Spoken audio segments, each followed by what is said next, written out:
मथुरा के पेड़े भी हैं, आगरा का पेठा भी है और लड्डू सबका फेवरेट। खाने का मन भी बहुत है, लेकिन समझ नहीं आ रहा कि खाऊं या नहीं खाऊं, क्योंकि लड्डुओं से तो अब डर लगता है। अगर खाऊं पेड़ा तो क्या पता पेड़ा समझ के मैं क्या खा रही हूं, मुझे नहीं पता।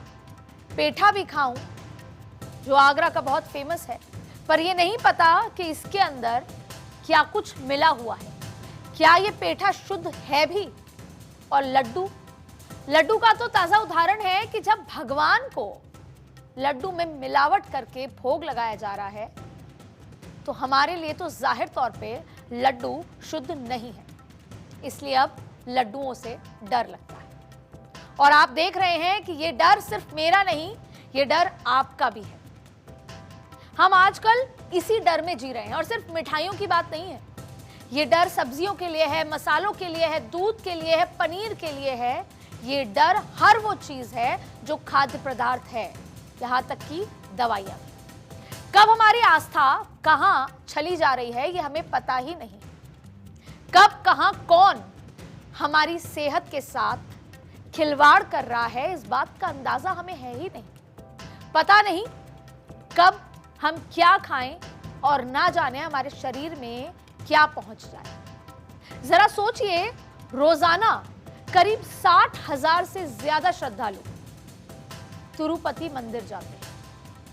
हर दिन ये श्रद्धालु लाखों रुपए के लड्डू खरीदते हैं और इस विश्वास के साथ कि भगवान वेंकटेश का ये प्रसाद उनकी जिंदगी के हर कष्ट को हर लेगा।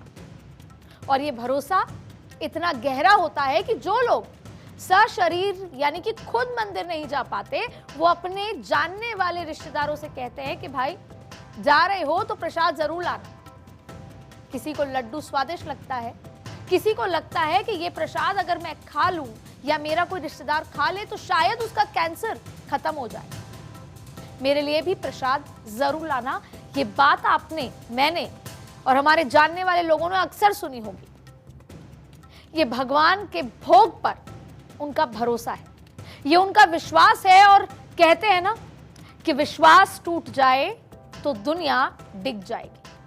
तो आजकल मेरी दुनिया भी डिगी हुई है और शायद आपकी भी। तिरुपति मंदिर के प्रसादम में चर्बी और फैट मिलने के बाद अब ये समझ पाना बेहद मुश्किल है कि कौन सा प्रसाद शुद्ध है, कौन सा नहीं, या क्या सारे ही प्रसाद में कुछ ना कुछ मिलावट है। लेकिन सियासत ने लड्डू पर मेरी आस्था और मेरे भरोसे को भी वेज नॉन वेज पॉलिटिक्स में बदल दिया है।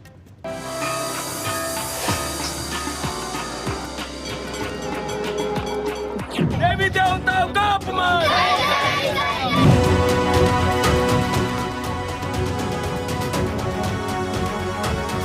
केवल इसे मिलावटी का सजा नहीं मिले, बल्कि इसे इस फांसी की सजा मिले, हैंगिंग हो जिसने भी किया है।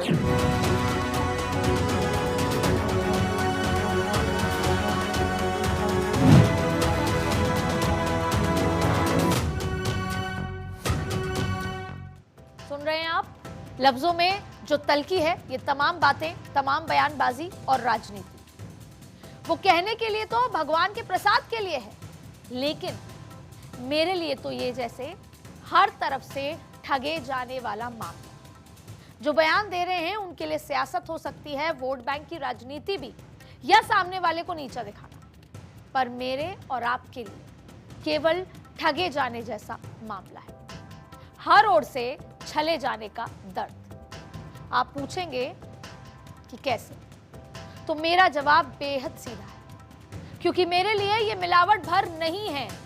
मेरे लिए ये मेरी आस्था का मजाक है, ये मेरी सेहत से खिलवाड़ है, यानी मेरी जिंदगी से खिलवाड़ है। और इसीलिए मेरे पास सवाल सबके लिए, सरकारों के लिए भी, जिम्मेदार एजेंसियों से भी और मंदिरों के बोर्ड के अधिकारियों से। और इन सवालों को आप यूं ही मत जाने दीजिए, क्योंकि ये सवाल आपके मन में भी होने चाहिए। इसे आप भी पूछिए और बार बार पूछिए, जब तक कि आपको ये बात ना समझ आ जाए कि अब जो मैं खाऊंगी वो मेरी सेहत के लिए एकदम सही है, क्योंकि आज शायद ही कोई ऐसी चीज है जिसकी शुद्धता की गारंटी पर हम भरोसा कर सकें। भारत की ड्रग रेगुलेटरी अथॉरिटी CDSCO ये एक रिपोर्ट आई और जिसमें क्वालिटी टेस्ट में कई कंपनियों की दवाइयां फेल हो गई। इन दवाओं में diabetes, high BP, acidity, allergy और बुखार की दवाइयां हैं। अक्सर बुखार होता है या कुछ भी होता है शरीर में, हम पैरासीटामोल उठाते हैं और खा लेते हैं और ये सोचते हैं कि अब मैं ठीक हूं। उस पैरासीटामोल में भी मिलावट है और बड़ी बात यह है कि इसमें से कई का तो हम अक्सर इस्तेमाल करते हैं। जैसा मैंने आपको बोला, पैरासीटामोल तो हमारे डे टू डे यूज का एक दवाई है। लैब टेस्ट में जो दवाएं फेल हुई हैं उनमें से हाई ब्लड प्रेशर को कंट्रोल करने वाली मेडिसिन टेलमिसार्टन और टाइप 2 डायबिटीज की दवा ग्लिमपिराइड शामिल है। हाई बीपी और डायबिटीज की मरीजों के इस्तेमाल में आने वाली मेसर्स मेस्काट हेल्थ, ये सीरीज प्राइवेट लिमिटेड की ग्लिमपिराइड, शायद मैं इसको सही प्रोनाउंस कर रही हूं, और स्विस गार्नियर लाइफ साइंसेज की टेलमिसार्टन, ये तमाम वो दवाइयां हैं जिसमें मिलावट पाई गई।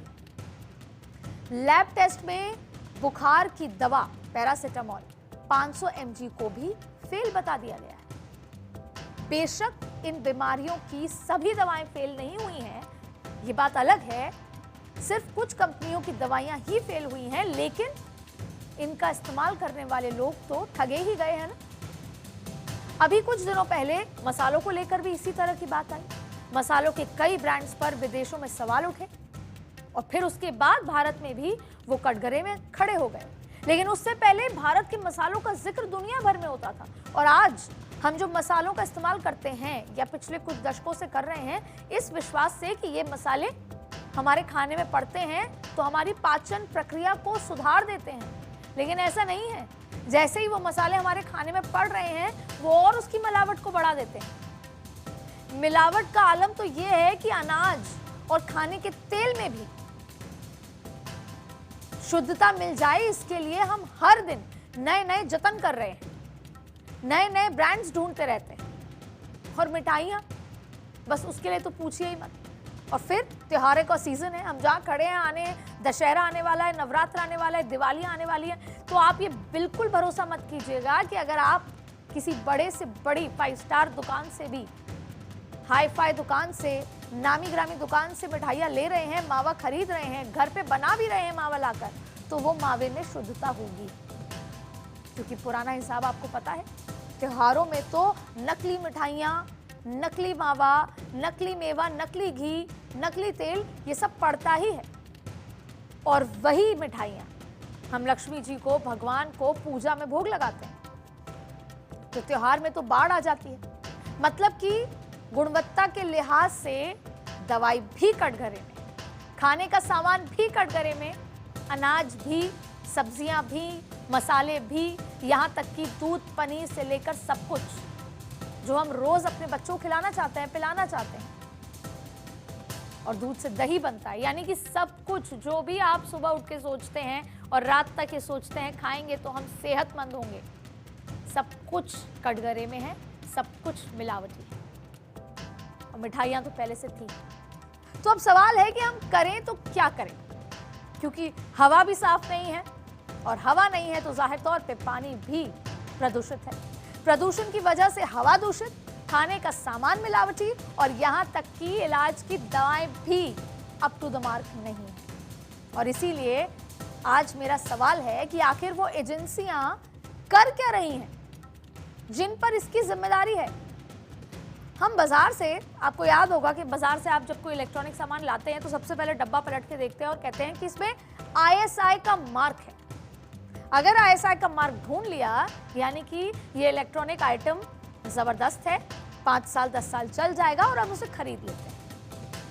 ISI मार्क एक प्रोडक्ट की गुणवत्ता के लिए दिए जाने वाला सर्टिफिकेट होता है जो हमको संतुष्टि देता है और जिस विश्वास पर उस मार्क के हम उसे घर ले आते हैं और उसे इस्तेमाल करना शुरू कर देते हैं, जिसका मतलब है इंडियन स्टैंडर्ड इंस्टीट्यूशन, जो इसकी स्थापना 1955 में हुई थी, साल 1987 में ये नाम बदलकर, जो आईएसआई का मैं जिक्र कर रही हूं, उसे ब्यूरो ऑफ इंडियन स्टैंडर्ड्स यानी कि BIS कर दिया गया था। लेकिन विश्वास, साइकोलॉजिकल विश्वास हमें इस मार्क आईएसआई पे था, तो चिन्ह आईएसआई को जारी रखा गया। इसी तरह पूरे देश में, हमें अभी इलेक्ट्रॉनिक की बात करी, पूरे देश में फूड यानी खाद्य की सुरक्षा को लेकर भी स्टैंडर्ड मेंटेन करने के लिए एक ऑटोनॉमस बॉडी बनाई गई है, जिसका नाम दिया गया है FSSAI, FSSAI, food security and standards authority of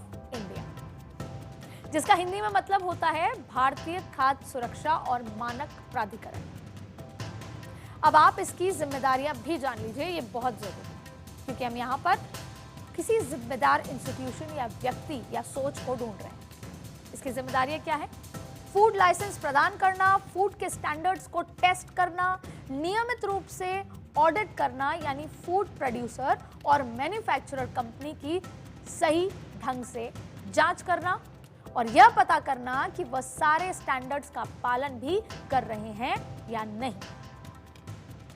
food सुरक्षा, खाद्य सुरक्षा से जुड़ी जागरूकता फैलाना, और इतना ही नहीं, FSSAI यानी FSSAI पर ऐसे नियम और दिशा निर्देश को बनाने का भी जिम्मा है जो फूड हाइजीन मेंटेन कर सके। इन्हें सरकारों को यह भी बताना है कि आने वाले दिनों में खाने की सुरक्षा से जुड़ी कोई समस्या तो नहीं आने वाली। यानी कि साधारण शब्दों में कहूं तो FSSAI का सीधा मतलब है आम आदमी का भरोसा।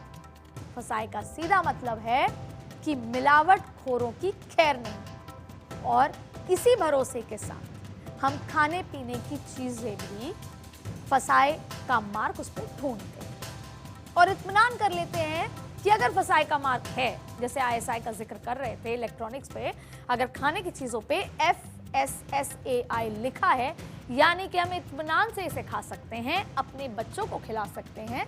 ये खाद्य पदार्थ एकदम सुरक्षित है, साफ है, हमारे लिए सही है। पर क्या तिरुपति बालाजी के मंदिर में लड्डुओं में ऐसा हुआ?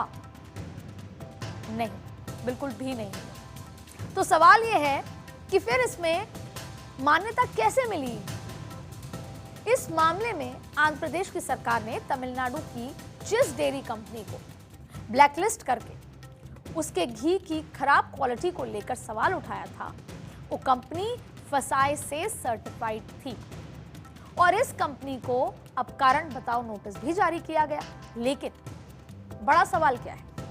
बड़ा सवाल है कि जो कंपनी 320 रुपए 1 किलो घी तिरुपति मंदिर को बेच रही थी, उस कंपनी को FSSAI की मान्यता मिली कैसे? इस कंपनी का नाम है AR dairy food private limited. अब आप अपने टीवी स्क्रीन पर AR dairy food private limited company के उस घी की तस्वीरें देख रहे हैं जिसका इस्तेमाल तिरुपति के लड्डुओं में भी हो रहा था। घी के इस डब्बे की एक और लिखा है प्योर एंड फ्रेश। फिर अब आप इस हरे रंग के टिक मार्क को देखिए और नीचे लिखा है गारंटीड, मतलब कंपनी का दावा है कि ये घी पूरी तरीके से प्योर, सुरक्षित, साफ और इस्तेमाल के योग्य है। अब सोचिए कि इसके साथ अगर FSSAI भी इसे सर्टिफाइड कर दे तो किसी को इस पर शक नहीं हो सकता, और ऐसा हुआ है तिरुपति में। हमारी आस्था, हमारा विश्वास और हमारी सेहत, सब कुछ एक साथ दांव पर लगा दी गई। हिंदू धर्म और वेदों में घी को तरल सोना माना गया है और इसका स्थान पंचगव्य में भी है। ये बात इसलिए बता रही हूं कि ये सेंटिमेंट से जुड़ी बात है। पंचगव्य गाय से प्राप्त होने वाले वो 5 उत्पाद हैं जिनमें दूध, दही, गौमूत्र, गोबर के अलावा घी आता है। घी की मान्यता को समझिए।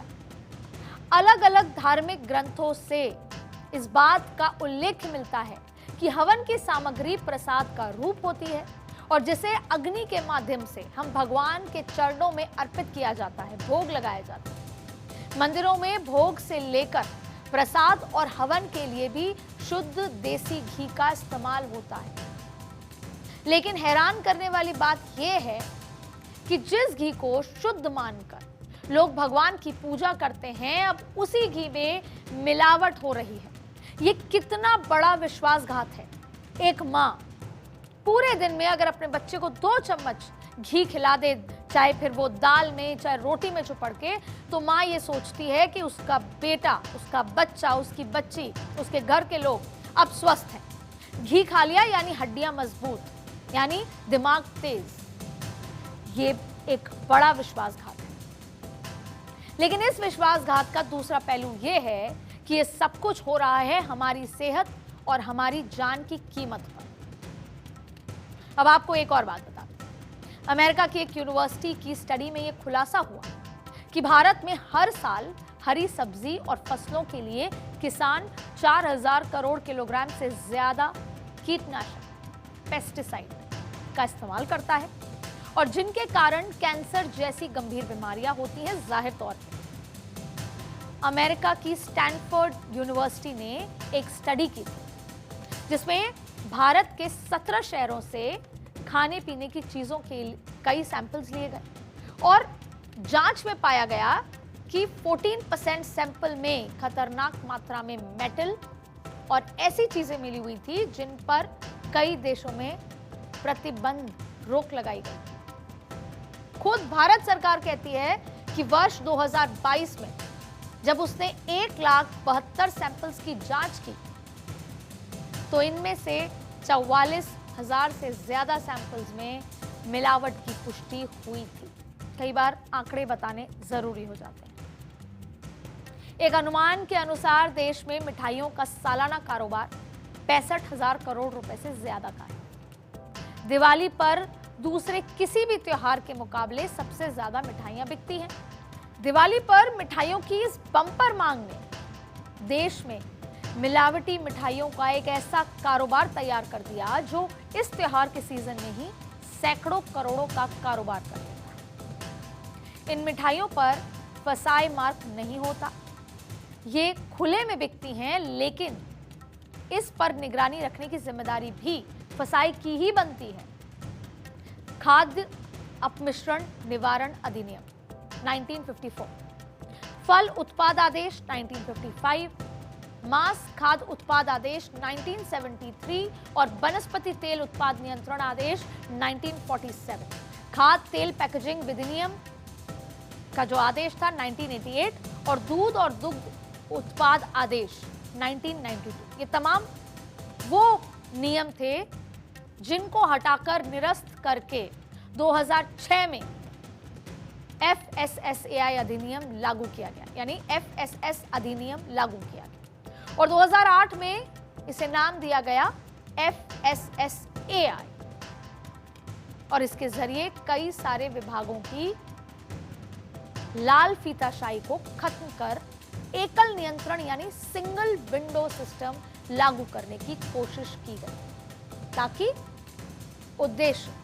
ताकि मिलावटखोरों पर लगाम लगाई जा सके। और इसके जरिए प्रत्येक राज्य में खाद्य सुरक्षा अधिकारियों की व्यवस्था है, जिलों में जिम्मेदारी है, अनुमंडलाधिकार को दी गई है ये जिम्मेदारी। कानून के तहत शिकायतों और अपराधों के लिए भी विभिन्न स्तर पर सुनवाई की व्यवस्था है। इसके अलावा 1 वर्ष के भीतर मुकदमा शुरू करने का प्रावधान तक भी है। लेकिन सच ये है कि इस प्राधिकरण के पास आधारभूत ढांचे की आज भी कमी है, तभी तो ये सब हो रहा है। आज भी टेस्टिंग लैब की कमी है, अधिकारियों की कमी है, कर्मचारियों की कमी के साथ साथ केंद्र और राज्य के बीच समन्वय भी इस रास्ते में बड़ा रोड़ा है और इन सबके बीच पिस रही है आम जनता और इन सबके बीच कॉम्प्रोमाइज हो रही है आपका जीवन, आपका स्वास्थ्य, जिसके खाने पर, जिसके जीने पर, यहां तक कि इलाज पर भी संकट है, क्योंकि आप तो दवाइयां भी नहीं खा सकते, उसमें ही मिलावट आ गई है। मिठाइयां आप छोड़ सकते हैं पर दवाइयां तो कभी कभी खानी जरूरी हो जाती हैं। अब आप जब जब दवाई खाएंगे, पैरासीटामोल खाएंगे, तो आपको लगेगा क्या ये मैं खाऊं या नहीं खाऊं। जैसे अभी इस शो की शुरुआत में मेरा मन था लड्डू खाने का, लेकिन मुझे डर लगा। सियासत ने इस मुद्दे को सिर्फ धर्म के चश्मे से देखा, राजनीति के चश्मे से, वोट के चश्मे से, आरोप प्रत्यारोप के चश्मे से, लेकिन हमारी सेहत से जुड़े चश्मे से नहीं देखा। हमारे देश में जब बात आस्था की आती है तो कई बार जिंदगी पीछे छूट जाती है और कई बार यह भी होता है कि जिंदगी के जरूरी मुद्दों पर भी हम मौन हो जाते हैं। पर मेरे लिए ये इस समस्या का 3D चश्मा है, जिसमें हमारी आस्था पर चोट है तो हमारी सेहत से खिलवाड़ भी। इसीलिए मैं मौन नहीं रहूंगी और मैं चाहती हूं, उम्मीद करती हूं कि आप भी मौन नहीं रहेंगे और आप हर स्तर पर सवाल पूछेंगे। तब तक पूछेंगे जब तक ये गारंटी हमें नहीं मिलती, चाहे सरकारों से मिले, चाहे इस तरह की कंपनियों से मिले, चाहे इन ऑर्गेनाइजेशन से मिले, कि हम जो खा रहे हैं वो ठीक है, हम जिसको खरीदने के लिए जो पैसा दे रहे हैं वो हमारी सुरक्षा करेगा, नुकसान नहीं। ये सवाल पूछना जरूरी है, पूछते रहिए, सोचिएगा जरूर और अपनी सेहत का ख्याल खुद रखिए। आज के पॉलिटिकल कॉरिडोर में इतना ही। अगली बार फिर मुलाकात करेंगे किसी और बड़े पॉलिटिकल मुद्दे के साथ।